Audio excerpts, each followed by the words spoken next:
So we can start the Q&A session. If you raise your hands, and there are microphones going around, yes, they'll give the microphone to you. The gentleman right next to you. Yeah. Please keep your questions to the point, and let's see how it goes. Upon the attainment of permanent liberation, who is obtaining? All right, that's a very subtle question and a difficult one. You see, the question, if you caught it, was this attainment of liberation. Who attains liberation? If you ask that question. You know why it's difficult?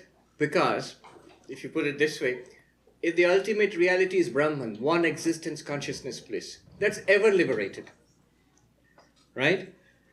And then we are that Brahman. So we can't say that I get liberated. We can't say that Brahman gets liberated. Body does not get liberated. Mind does not get liberated. In fact, even the person does not get liberated. Ashtavakra says that it's not that the person will become free. You become free of the person. So the question remains then, who gets liberated? In Shankaracharya's commentaries, for example, in the Bhagavad Gita, 13th chapter, 2nd verse, there's a long commentary. After a long and subtle discussion, this question is asked. Who gets liberated in that case? Brahman doesn't need liberation. And I am Brahman, so I don't need liberation either. Shankaracharya asks there, why are you asking? Very interesting. The precise way the question is put is, who has ignorance? Who has ignorance? Brahman cannot have ignorance. And I am Brahman also. So I also cannot have ignorance. So who has ignorance? Whose ignorance is removed by Vedanta?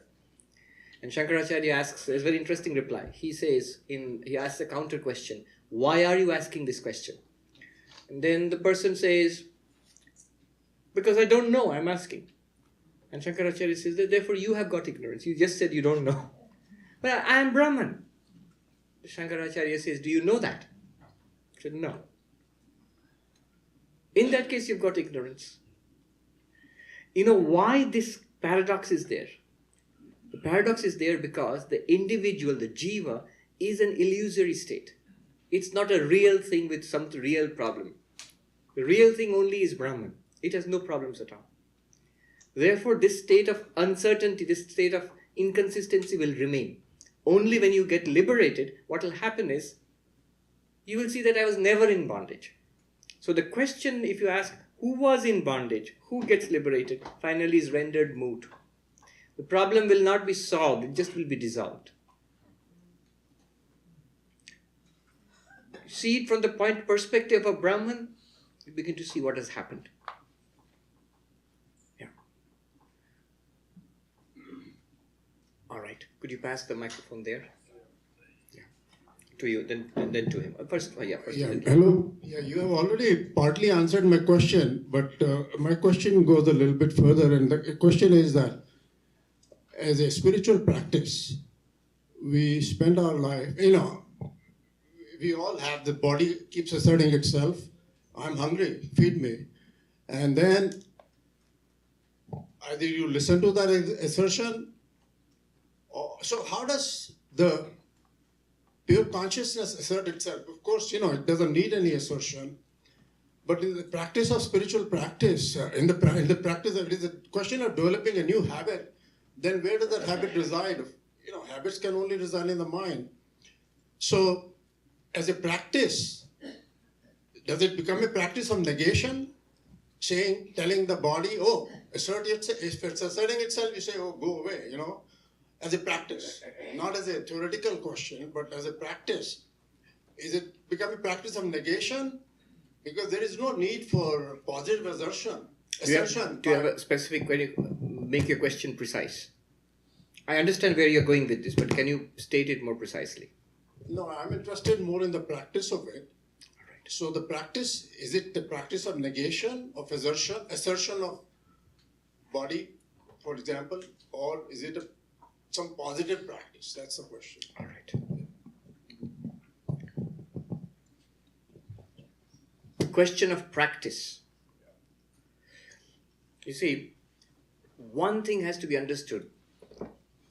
It is not that there are two things, one pure consciousness and the rest world, body, mind. It seems like that when you hear what I said. Separate the body from yourself and abide in pure consciousness. As if there is a body, mind and pure consciousness. You know what it's like?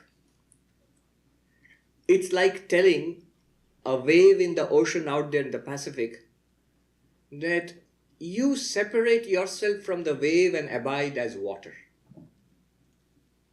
It's not that there are two things, a wave and water. No. It's the same thing. Water itself, which appears and functions as a wave for a while. While it is a wave, it's still water, very much water, nothing other than water. All we are asking the wave to do is go on being a wave, no problem. Recognize in truth you are, you were, and you will be only water. You are pure consciousness. What about the body and the mind and the world? Note something. All of these are experienced in pure consciousness. I'm going to ask you to think carefully about one point. When can you say two things are separate? When can you say two things are separate? Practically, you can say that two things are separate if you can show them or experience them separately. I can tell you the lamp and the microphone are separate when I can show you the lamp separately and the microphone separately. You can experience them separately. You can experience them together also, but you experience them separately. Another example is somebody has got dentures or real teeth. You never know whether those are real teeth or dentures until you see them separately. The person and the dentures. Then you say, oh, okay, they are two different entities. But if you always see them together, you have no way of seeing that they are separate. You have no justification. Where am I going with this? Pure consciousness and the universe, body, mind, and everything else are like that. You can never show them separately. Think about it. All your experience of world, body, mind, can you ever experience them apart from consciousness? Or are they always experienced in consciousness? I'm asking you to think in this way, that it's first of all helpful sometimes to think of consciousness like a light which shines upon the room. It's helpful to think like that, but that's not what is meant. What is meant is consciousness is like water which appears as so many waves and bubbles and foam, as the gold which appears as so many ornaments, as the wood which appears as so many kinds of wooden furniture. Even while it is furniture, it's still wood.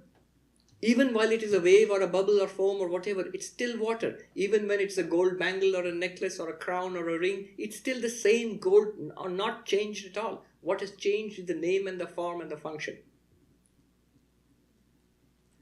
I'm trying to answer your first question is, how do you deal with the body when it asserts itself? You say, no, I will not feed you. Be hungry. I'm pure consciousness. There is a fundamental misunderstanding there.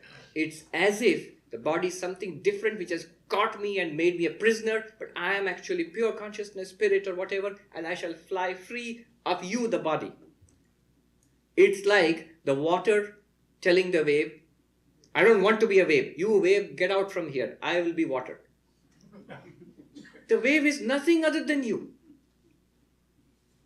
This is a deeper thing to understand. When Ashtavakra says, separate yourself from the body, he does not mean two real things being separated.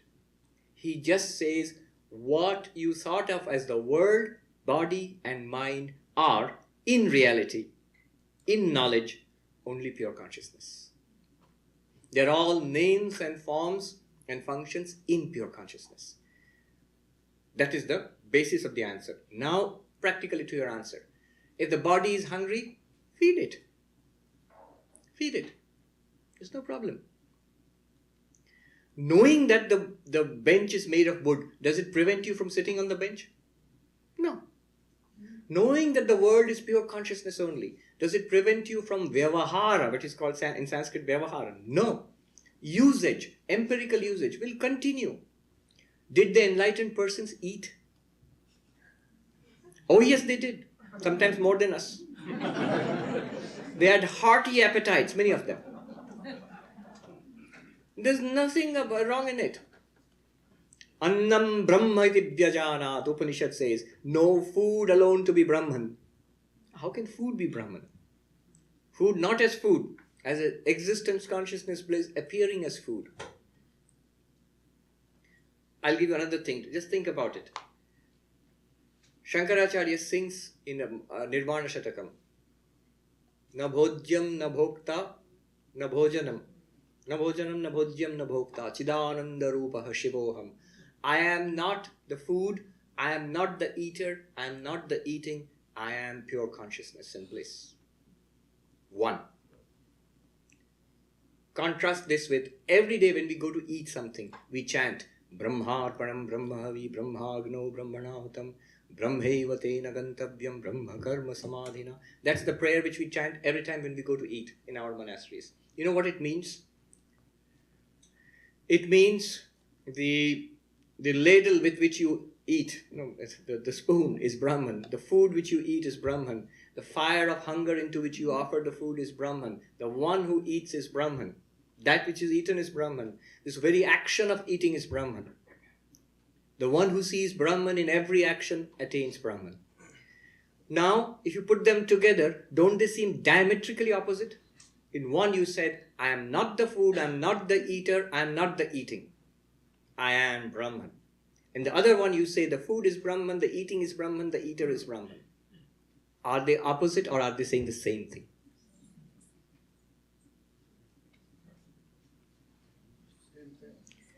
If you understand they are saying the same thing, you have understood Advaita Vedanta.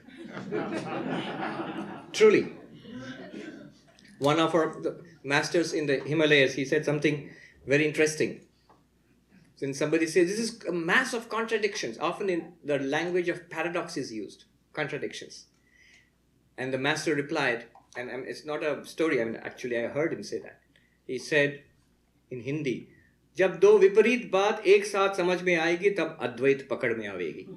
When two absolutely contradictory things are understood to be perfectly reasonable, then you have understood Advaita.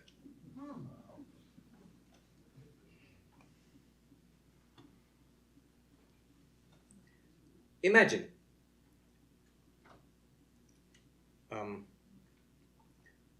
there's a whole old Tamil story about a little boy who went with his father to the museum where there is a wooden elephant. It's a story of the Alvars, I think. A wooden elephant. And the boy gets so scared he hides behind the dhoti of his father and speaks out. And the father says, it's not an elephant, it's just wood. Now, if you say, because the boy didn't recognize the wood nature of the elephant and thought it was a real elephant. And the father recognizes the wood nature of the elephant and knows that it's just a make-believe elephant. Now, if I say to you, it's not an elephant, it's wood. That's correct. If I say, the elephant is nothing but wood. Also correct. It's wood, not an elephant. Correct. The elephant is wood. That's also correct. You mistake, the classic Vedantic example, you mistake a rope for a snake. There are two ways of dealing with it. One way you can say that it's not a rope, it's not a snake, it's a rope. One. Or you can say the snake is a rope. True. Correct. You can say the food is not Brahman, the eater is not Brahman, the eating is not Brahman, only Brahman exists. Correct. Or you can say Brahman is the food, the eater and the eating. Correct. Now practice. Is it good for the body to sit still and not fidget? Yes. As a body, certainly. Is it good for the mind to dwell on Om or on God or meditate? Yes. Is it good to believe in God and worship and Yes, why not? At the level of appearance,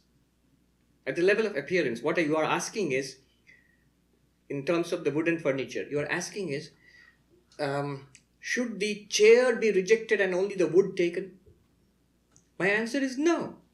Understand that it is only wood and use a chair as a chair, a table as a table. There's nothing wrong in it. It's not contradictory. When Ashtavakra says, separate yourself from the body, what he is telling is, separate the wood from the table. It does not mean that there is a table and there is something called wood, and the two are enemies. No. Understand the table to be wood. Understand the water to be, the wave to be water. Understand the ornament to be gold. Then all the actions that were happening earlier, the business of life, can continue, but you will continue in peace and joy and serenity.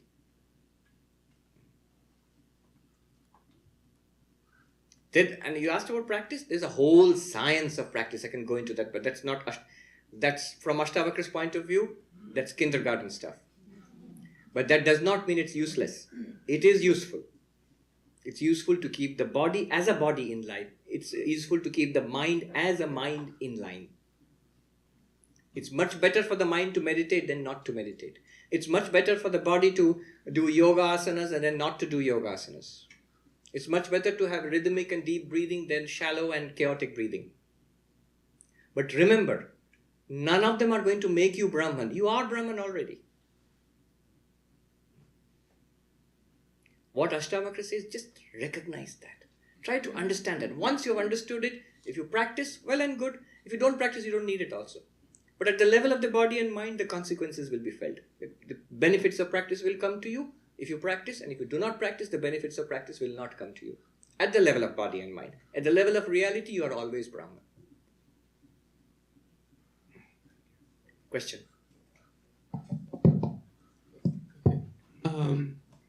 My question was, you said you're not the body, you're not the mind, you're the witness. Yes. But are we not still limited to the body and the mind and the situations and the memories and all that stuff still, even though we are not that? Mm-hmm. I mean, that's a contradiction. I feel it as a contradiction. All right. What I mean by not being the body and mind, and how are we not limited to being the body and mind, it's like this. When you are awake, to you the pure consciousness, this mind and this body and its life presents itself. And things keep happening. And you lead your life. Ups and downs in life continue. The moment you fall asleep and go into your dreams, then this body disappears from the awareness. This particular life disappears from the awareness. Based on waking experiences, dreams are generated. The pure consciousness continues to experience the dreams. When you go into deep sleep, the mind shuts down. So no experience of body, no experience of dreams, just the blankness and absence. The pure consciousness continues to experience that. The blankness and absence of deep sleep. And again the mind wakes up in waking world. Now, the pure consciousness is not limited by any of this. It's free of the waking, it's free of the dreaming, it's free of the deep sleep. Therefore, it can easily move in and out of these states. You see? The pure consciousness is not limited by your... It illumines the presence of your waking life. It illumines the absence of your waking life. And hence it's free. You are free of the particular life. You think you're bound. I am not the body and mind, yet I seem to be bound by the circumstances of the body and mind. No. You think that you're bound by the circumstances of the body and mind because you think you are some kind of consciousness, a spark of consciousness in this body and mind. Rather, reverse it. You are the field of consciousness, a field of light in which the body and mind occasionally appear and do their thing. You are no more limited to the body and mind than even suppose this light example. This light is not stuck to any of us. It illumines all of us when we are present. When we leave the hall, it still illumines the empty hall. It's free of us. Every happening in your life, every person in your life, including your body, your mind, your cherished aspirations, your personal history, all of them appear in consciousness, depend on that consciousness, and disappear back into that consciousness. That consciousness is not affected by anything. It's free of all of that. But they in turn, they are not free of you. They depend on you. They cannot exist without you. You see, this is the play of Maya. We feel we are limited by the body and mind. We are stuck to them. It's the other way around. We are completely free of this life.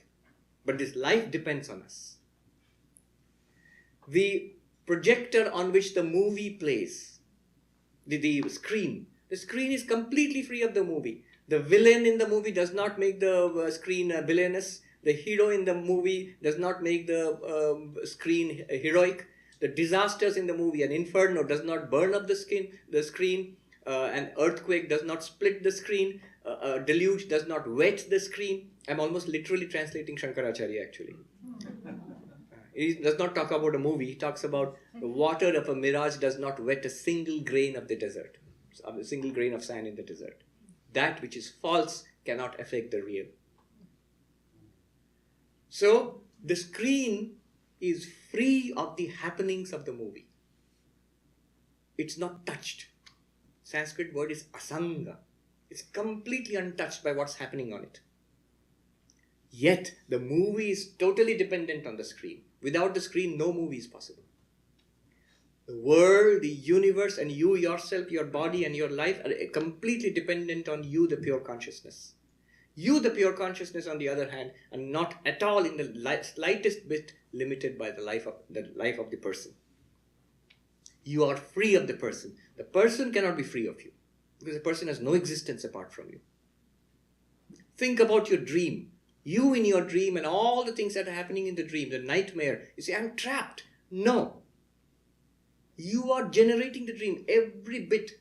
The tiger that's chasing you through a forest in the dream. You say, I'm suffering. I'm trapped in these circumstances. No. The truth is, you the dreamer.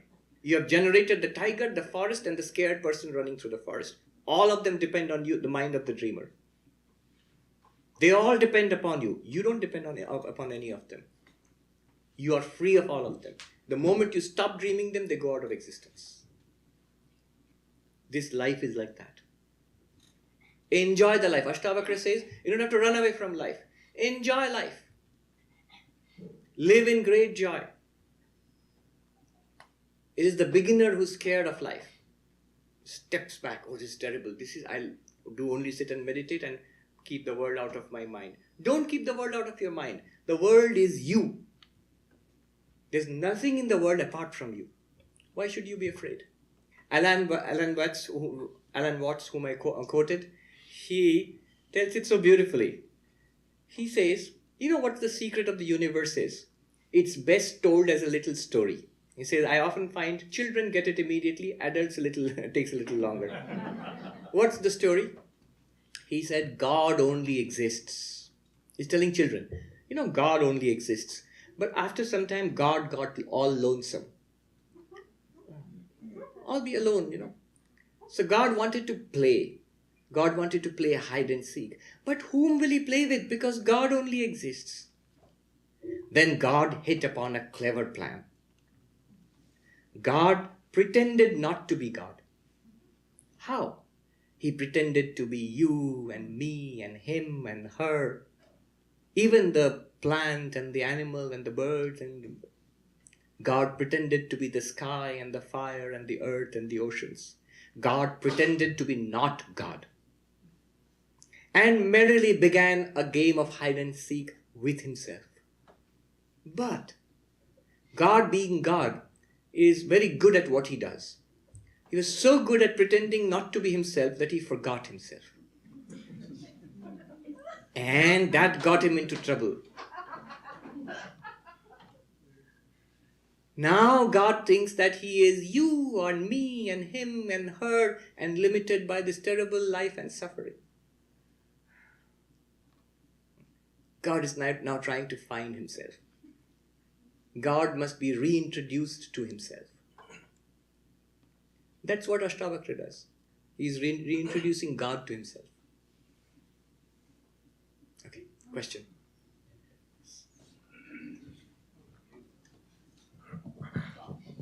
Hello. Two statements. Satyam Jnanam Anantam Brahma. Yes. Sat Chit Ananda. Yes. Make a comment on this. How are there two different statements or one statement? One Swarupa Lakshanam, two Swarupa Lakshanams? You can explain. All right, that's a technical question. What he asked was, in the Taittiriya Upanishad, one of the Upanishads, Brahman is defined. If you ask what is Brahman, please define it. It's defined as Brahman is infinite existence consciousness. Satyam, existence or reality. Jnanam, knowledge or consciousness. Anantam, without limit. That is Brahman. Another definition of Brahman is Sat Chit Ananda. Pure existence, pure consciousness, pure bliss. They're almost similar, but there's a slight difference. Here you have used the word infinity, there you have used the word Ananda, bliss. So are they two different definitions? He also used the technical term Swarupa Lakshanam, the person who's been doing a lot of Vedantic study. There are two ways of defining Brahman. Two ways of defining Brahman. One is a direct definition, one is an indirect definition. What is a direct definition? Direct definition is God is infinite or Brahman is infinite existence consciousness. Or consciousness existence bliss is Brahman. This is called direct definition of Brahman as is, in its own nature. Swarupa means own nature, in its own reality. But the problem with this definition is it's awfully abstract, at least to a beginner. What do you mean infinite existence consciousness? It doesn't seem to have anything to do with me or you or this room or this sky and earth and plants and flowers. It seems something remote and abstract. So the Upanishadic teachers hit upon another way of defining Brahman which will make us more comfortable. An indirect way. It's called tatastha, literally meaning standing on the bank. So an indirect way of defining Brahman. What's it like? It's like this. Suppose you're going to the apartments out there in Orange County and they're all cookie cutter houses, they all look alike. And then your friend asks you, which one is yours? And you point out in the distance, that one. Which one? That one on which the crow is sitting. That one is mine. Okay, the crow is sitting on that's yours. Now the crow is not a part of your house. It just happens to be sitting there incidentally for that time being. It can now fly away. It's done its job of pointing out your house to your friend. You use the crow, an incidental thing, to point out what your friend was asking. Now can you do that to Brahman? Yes. When you say, Brahman is that from which the world emerges, that in which the world exists, that in which the world disappears finally. You are helping me now because I know the world. You mean this world? Yeah, this world. You mean me? Yes, you. All of this. That from which all of this has come, in which it exists, into which it will finally disappear. Know that to be Brahman. Here, this world, the universe is the crow. It has really got nothing to do with Brahman. There's no universe at all according to Advaita. But because it appears, you can see it, it's being used to indicate Brahman. When you realize Brahman, you will see there's no universe at all. It's Brahman only. It's called an indirect definition. So he's asking, are there two direct definitions? Existence consciousness bliss and infinite existence consciousness? Well, actually, there are not. It's one definition, but put in two different ways, and I'll cut it short. The link between the two definitions is this. One definition is infinite existence consciousness, Satyam Jnanam Ananta. The other one is Satchid Ananda. Now, Satyam and Jnanam, existence and consciousness, are the same, Satchid. Ananda and Anantam are the same. How? Infinity and bliss are the same. How? In the Chandogya Upanishad it is said, Nalpe Sukhamasti, there is no happiness in the limited. Yo Vai Bhuma Tat Sukham. That which is the infinite, the vast, that alone is the happiness. Our search for happiness knows no bounds. Until you are one with the universe, until you are one with infinity, you have it all. Until that time, you cannot stop searching for happiness. Happiness and infinity, happiness and limitlessness are one and the same. Limitlessness again is another name for freedom, moksha. True happiness is equal to limitlessness, is equal to freedom. We will not stop on this side of Maya. We must go beyond Maya to attain freedom. That alone is happiness. Somebody once asked me, when I became a monk, I don't know how I was so wise beyond my years at that time. Somebody asked me, "Oh, you're giving it all up to be a monk." I said, no, I'm not being a monk to give it all up. I am being a monk because I'm not satisfied with a few things. I want everything, the whole universe. Questions? We have to work our way backwards there. I'll come back.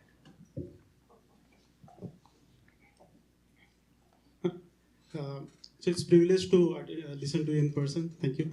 So I heard stories of Ramakrishna Paramahamsa that he has given the experience directly to Vivekananda by touching or by some way. So my question is, so is it really necessary to understand Vedanta and Upanishad and true nature of it if the experience can be given directly, and by that experience knowledge will come? Yes. The straight answer is you need a guru like Ramakrishna and a student like Vivekananda. One of our Swamis, he was giving mantra diksha, initiation, and it really happened. And the disciple who was going to get initiation, he asked the Swami, "But Swami, don't mind, let me ask you, Vivekananda didn't have to go through all this. He asked Ramakrishna, 'Have you seen God?' And Ramakrishna said, 'Yes,' and he showed Vivekananda God. So can't you sort of do that to me?" And then the Swami replied, "Neither am I Ramakrishna nor are you Vivekananda." Well, that's one answer. But you're right. Did you hear what the Swami read out before we started the talk about the Guru? It cannot come through books. It's only one illumined soul which can light the lamp of illumination. The quickening impulse comes from another spiritual soul. That's what the Guru does. And in an extreme case, it's like Ramakrishna. In the highest case, where it does not need a lecture. It does not need even mantra diksha. It does not need meditation. If Ramakrishna wants, if Jesus wants, if Krishna wants, he'll give us liberation just like that. They can do it. But again, you will see, why didn't Ramakrishna do it for everybody? Even when he did it for Naren, what was Naren's reaction? He was terrified. He ran for his life. Arjuna in the Gita asks Krishna, "I've heard 10 chapters of teaching." In the 11th chapter, he asks, "Can I see it? If you think, can I see it?" And he prays to see the divine form of Krishna. I've got all the theory. Chapter 1 to chapter 10. Chapter 11 of the Gita, Arjuna asks this. And Krishna readily agrees. Yes, of course.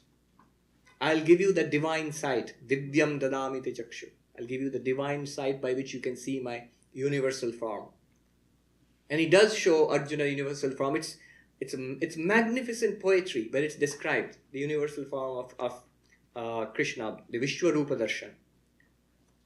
Oppenheimer, when he saw the first explosion of the atom bomb here, the test, the mushroom cloud rising in the light there, he chanted from the 11th chapter of the Gita. He was a Sanskrit scholar. He chanted, "I come with the light of 1,000 suns. I come, the destroyer of worlds." Very good. But what was the result? What happened to Arjuna? He was terrified. He was terrified. It doesn't work that way. Unless the person is ready to receive, God out of infinite compassion can give it, but can we hold it? It's like a little bulb with 1,000,000 volts surging through it. It just blow. There was one Vaikuntanath Sanyal. On 1st January 1886, the year Ramakrishna passed away, on the 1st of January, Sri Ramakrishna actually gave what he had given Naren Vivekananda, he actually gave it to one and all, whoever came to him for a period of maybe an hour or so. People came and bowed down to him and he gave them, "Chaitanya hope, may you be illumined." And they were illumined at that point. They got an experience. 1st January. In Calcutta, it is celebrated as Kalpataru Day, the wish-fulfilling tree. That when Ramakrishna became the wish-fulfilling tree for just a short span of time. And all got at least very high spiritual experiences. All of them, straight away. The moment they touched his feet and he said, "May you be illumined." But what was the result? Vaikuntanath Sanyal, a householder disciple, he reminisces. Somebody asked him, "What did you experience when Ramakrishna touched you?" And he said, on that day, 1st of January 1886, he said, "Immediately I saw Ramakrishna everywhere, stretching," the description is stark, "stretching from the sky to the earth. Wherever I looked, I saw only Ramakrishna. And my heart was overflowing with ecstasy, with bliss. The world faded away from my sight. And then," he said, "I sort of somehow tottered home. And it did not go away. Everywhere I just experienced Ramakrishna. The food I was eating, people around me, everything." And he says, on the 3rd day, no sleep, everywhere, blazing forth, unmistakable. And he says, then on the 3rd day, I got scared. He said, "I cannot carry on with my life, my business, my family, and I'll go mad. I'll just go mad this way." And he says, "I prayed, 'Lord, what you have given, please take it back.' The moment he prayed it, it faded away." He asked for it. He asked for it. So the moment he prayed that, "Take it away," it faded away. And then he says, very touchingly, that was 40 years ago.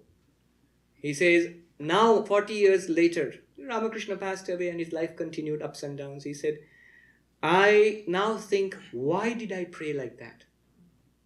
What have I gained? I should have remained like that. What would have happened? I would have gone mad. I would have died maybe. It's perfectly all right. Dwelling in the vision of truth, if the body drops away, fine. Why couldn't I bear it?"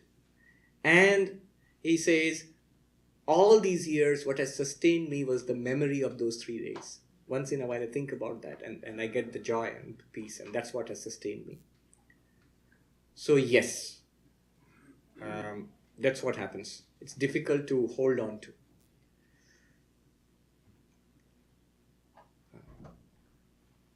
The rest of us, we have to work our way up to it. You see, the truth is, according to Ashtavakra, the truth is completely and totally, fully available to us right now, at this moment. It's right now, literally, believe me, it's available to us. It's not even hidden. Vivekananda called it the open secret. Right now, it's available to us. All our sadhana, spiritual practice, is just cleansing the mirror. Vivekananda says the only thing that you can do is polish the mirror. That's what we are doing. Question? Yes.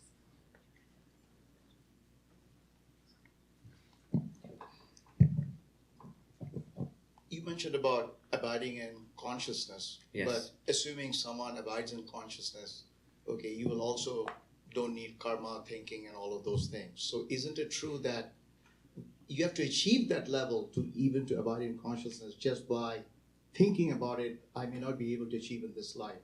Is that true or false, would I say? Abiding in consciousness. Don't be misled by the language.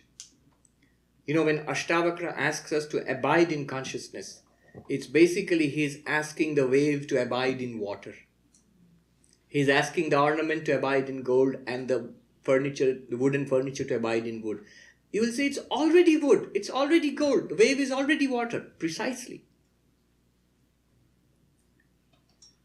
Abiding in consciousness is just to be free of the wrong notion that I am not consciousness. That I am body, mind. You know what we think about ourselves right now? To be honest, we think about ourselves and we behave that way too. We think that we are bodies and minds with consciousness. What Ashtavakra was pointing out, know for certain that you are consciousness experiencing a body-mind. That nice saying, we think we are human beings in search of a spiritual experience. The truth is we are spiritual beings having a human experience.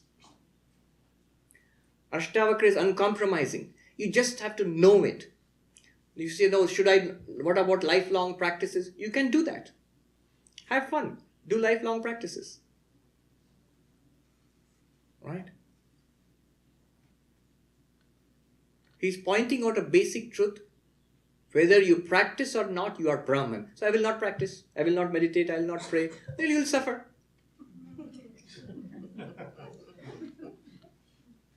Yeah. The solution to your question is this. If you want a straight answer, the straight answer is this. Know that you are Brahman, existence, consciousness, bliss. Knowing that you are Brahman, this person that you are aware of now, this person, this body, this mind, this life, what's the best use? To be a completely spiritual person. Is it that I have realized I am Brahman, now I need to go to Wall Street to make $1 million? That will never come. The moment you realize that you are Brahman, the only thing that will remain is the rest of this life, the game of this life, as long as it appears to you, you will use it to the best of. You'll either remain immersed in Brahman, or your actions will always be for the benefit of others. You'll be full of love, of service, of sacrifice, complete feeling of oneness with nature and with everybody around you. Try to be established in pure consciousness, you will immediately feel oneness with everybody. And your every action, your every thought and every word that you utter will reflect that reality within. You see, Vivekananda's simple definition of religion. Religion is the manifestation of the divinity already within us. You can exactly see. In that little definition, everything is answered. Realize that you are Brahman and then manifest it. Oh, I can't manifest, I keep forgetting. Meditate upon it. You will not forget. My heart is dry. Love and surrender to God. It will help you to manifest the truth much better. Look at Vivekananda's simple, his powerful statement. My mission in life can be put in a few words. It is to preach unto humanity their inner divinity and how to make it manifest in every movement of life. Inner divinity, abide in pure consciousness. Manifest in every movement of your life. Let your actions, your thoughts and your words reflect the fact that you are Brahman, that you are free, you are a Jivan Mukta. Live like that. And you say, but I am not that yet. Ashtavakra says, you are that. You cannot be anything else. What you think, that you are. Yes. Question. Yes. This gentleman, and then we go there. And then we should go to the other side of the room too. Yeah. How does empathy and compassion work with this overall consciousness? What's the point of one wave having empathy for another wave? Which are all water anyway. Right. So it's not empathy of one for the other. It's the empathy that is the natural consequence of oneness. It's not a choice that this hand makes a choice to be kind to this hand. No. We are one. Hence, your interests are my interests. Your suffering is my suffering. It's an ethic based on oneness. There's an ethics based on duality. The thought of empathy comes, you're looking at it from a dualistic point of view. I am one person, you are one person, I have to be empathic with you. I have to understand your feelings. I have to feel what you're feeling. On the other hand, if I'm the one consciousness manifest as this and as that, then I'm not one person empathizing with you. There's no choice there. In fact, oneness and empathy, they'll be the natural consequence of this Advaitic knowledge. In the dualistic worldview, it can be empathy, it can be lack of empathy. In the Advaitic worldview, lack of empathy does not make any sense. Since we are one, that knowledge manifested through this body's behavior will automatically reflect in empathy for everybody. It's not a new thing that I'll have to practice. In a dualistic worldview, hatred is possible. And hatred has to be overcome by love. In a non-dualistic worldview, how can there be hatred? How can one hand hate the other?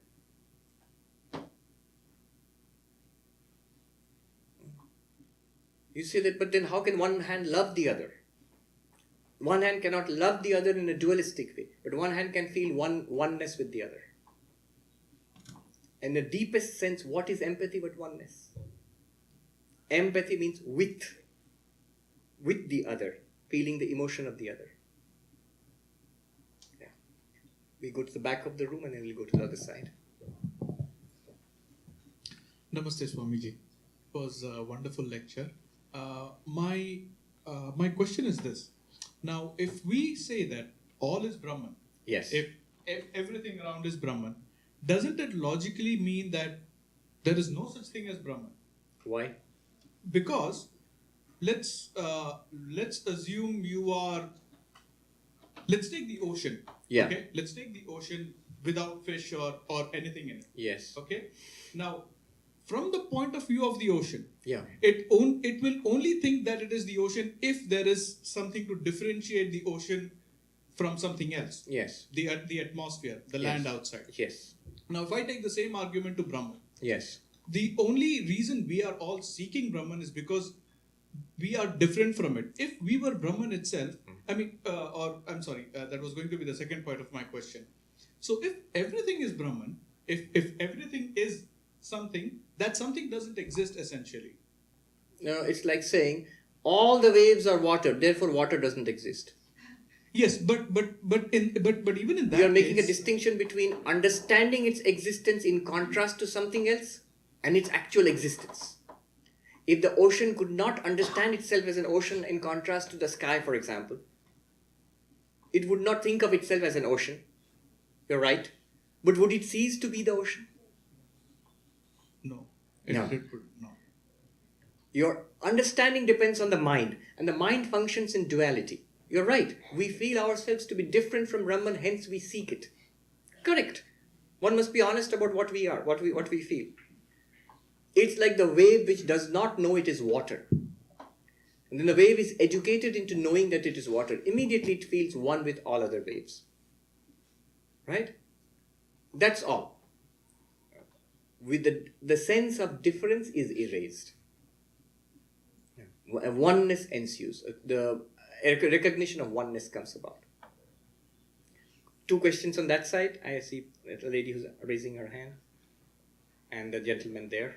And then we'll stop because we have run out of time. Hariom Swamiji, Pranam. Namaskar. I have 2 questions. One is how a person can find the purpose of his or her own life. And the second is a social person like me or others, how one can practice spiritual practice in our day-to-day life. Okay. Thank you, Swamiji. Purpose of life. Straightforward. As Vivekananda said, the purpose of life is God realization. If you ask Ashtavakra, what's the purpose of life? It's to realize that you're Brahman. You say, no, my purpose is to get the kids to school and back safely. My purpose is to pay up the mortgage on my house. My purpose is to at least not get fired from my job. My purpose is to save enough for a rainy day. My purpose is this, that, to catch the latest movie from Hollywood. These are all my purposes. But I'll ask you, what are all these purposes meant for? They are all meant to make you happy. You're seeking satisfaction and peace. It's because these pursuits do not work that we ultimately turn to spiritual life. To prayer and love and meditation and knowledge. All of these pursuits, they come because we are not satisfied with this whole range of worldly pursuits. Ultimately, it is all for peace and happiness. What did Ashtavakra say in that verse? Separating yourself from the body and mind, you see yourself, you abide in pure consciousness. Right now you will attain permanent joy and peace. Sukhi Shanta. That's what we are seeking.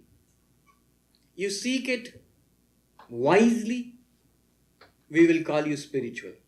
You seek it otherwisely. It's just called life and living life. So the purpose of life is actually all, whether we recognize it or not. You recognize it and consciously pursue it, you end up in the Vedanta Society listening to talks on Ashtavakra. You don't recognize it, then you're just having a fun and a nice weekend somewhere out there. But all of us are pursuing the same goal in life. Pursue it wisely. It's quicker that way, less suffering that way. Yeah.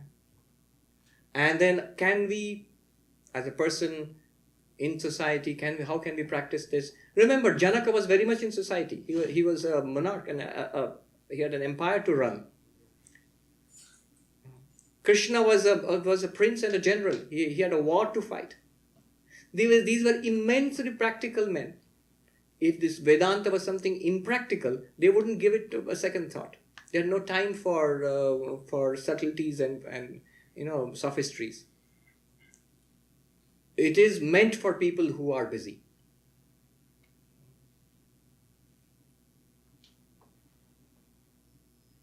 All right. Question there. Yes. Was somebody asking a question there, back there? No? Then somebody here? Okay, here. That's the last question. We run out of time. Hello, Swamiji. My question is fairly simple. I would like to know, well, I heard you speak earlier about knowing that we are Brahman. Yes. And I would like to know the difference between knowing, believing, and thinking that we're Brahman. Very good question. Suppose I sit and think, I am Shiva. I'm thinking that. An actor who acts like Shiva on stage, in a religious play, he is acting. He thinks, he tries to simulate being Shiva. He's still that actor. He knows that he is so and so an actor. So what does he know, and what is he acting as? Two different things. He knows I am an actor. That knowledge is unshakable. And he's make believe that he's doing that acting as Shiva.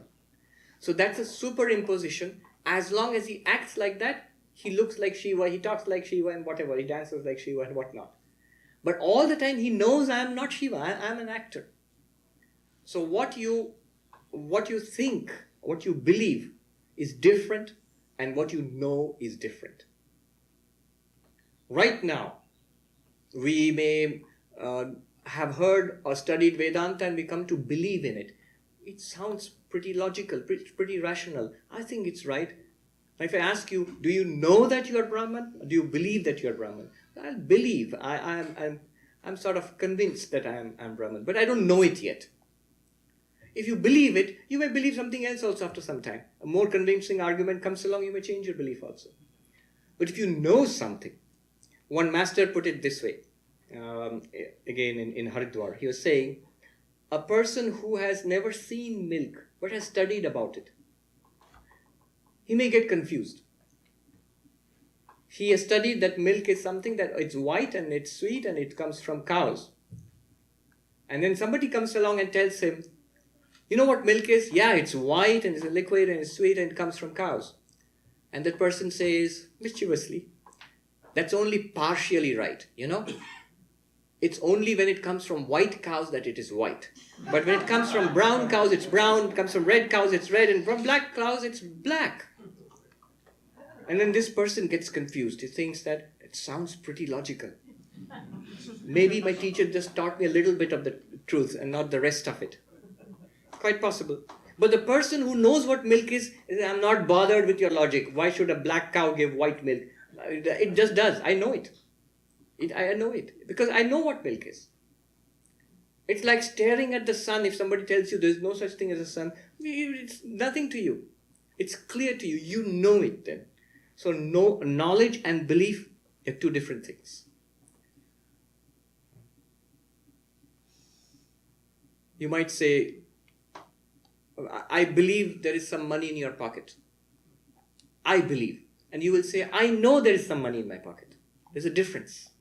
It's a conjecture for me. It's knowledge for you.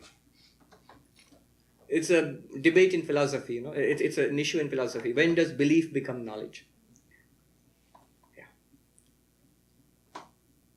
All right then. That's it. Let me do one more chant and we'll end.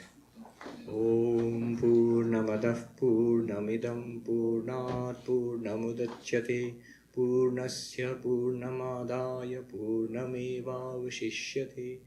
Om Shanti Shanti Shanti. Harihi Om Tatsat. Shri Ramakrishna Arpanamastu. Thank you very much. Thank you.